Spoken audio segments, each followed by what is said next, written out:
జై శ్రీరామ్. అందరికీ నమస్కారం. వెల్కమ్ టు న్యూస్ అఖండ. నేను మీ కస్తూరి శ్రీధర్. మిత్రులారా, ఈ న్యూస్ చెప్పడానికి ముందుగా మీకు అందరికి కూడా ఒక చిన్న విజ్ఞప్తి. మన న్యూస్ అఖండ ఛానల్ ఆధ్వర్యంలో అఖండ ఇంటర్వ్యూస్ ఛానల్ అయితే స్టార్ట్ చేశాం.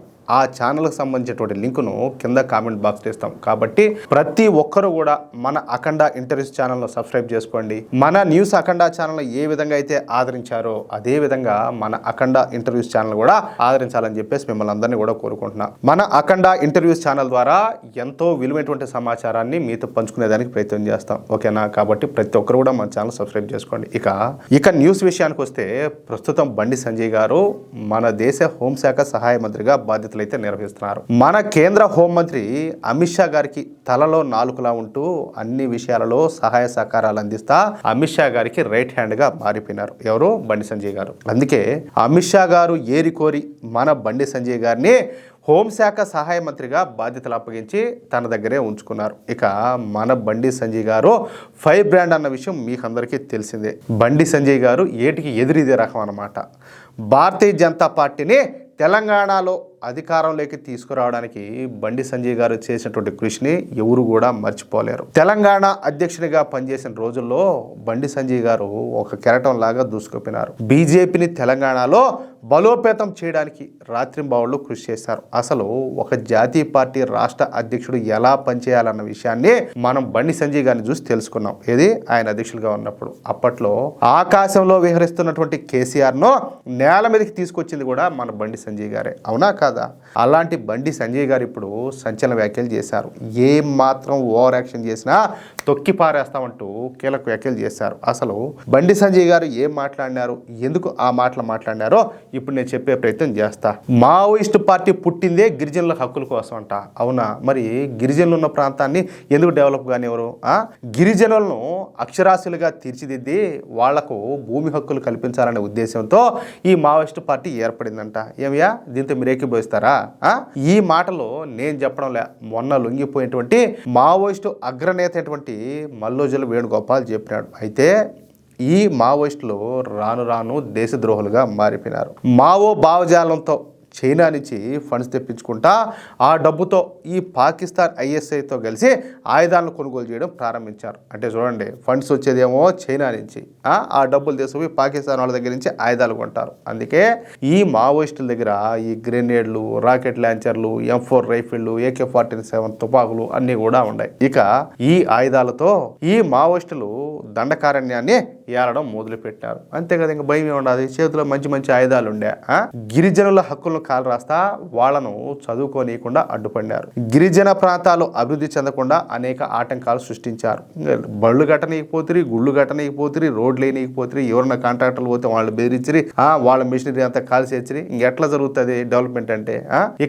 తమకు ఎదురు తిరిగినటువంటి గిరిజనులను పోలీస్ ఇన్ఫార్మర్లు అని చెప్పి వాళ్ళను అతి దారుణంగా చంపేస్తా ఉన్నారు. అంతేకాకుండా ఈ మావోయిస్టులు మతం మార్చి గిరిజనులను కూడా మతం మారమని బలవంతం చేసేవాళ్ళు అన్నమాట.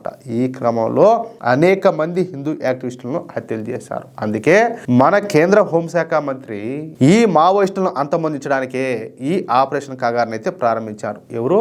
అమిత్ షా గారు. ఈ ఆపరేషన్ కగార్ను ప్రారంభించిన తర్వాత ఇప్పటి వరకు 2100 మంది మావోయిస్టులు లొంగిపోతే 1785 మంది మావోయిస్టులను అరెస్ట్ చేశారు.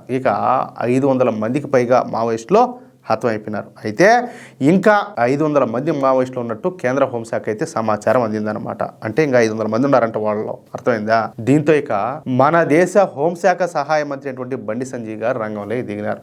ఈ సందర్భంగా బండి సంజయ్ గారు మాట్లాడతా, నాకు తెలుసు ఈ మావోయిస్టులకు తెలంగాణలోని కొందరైతే సపోర్ట్ చేస్తారు. వాళ్ళలో రాజకీయ నాయకులు, పౌర హక్కుల సంఘాలు, మేధావుల పేరుతో చలామణి అవుతున్నవారు, అలాగే ప్రొఫెసర్ల ముసుగులో ఉండేవాళ్ళు ఈ మావోయిస్టులకు మద్దతుగా పనిచేస్తారు. చూడండి, తెలంగాణకు సంబంధించినటువంటి రాజకీయ నాయకులు దీనిని ఒక హెచ్చరికగా పరిగణించండి.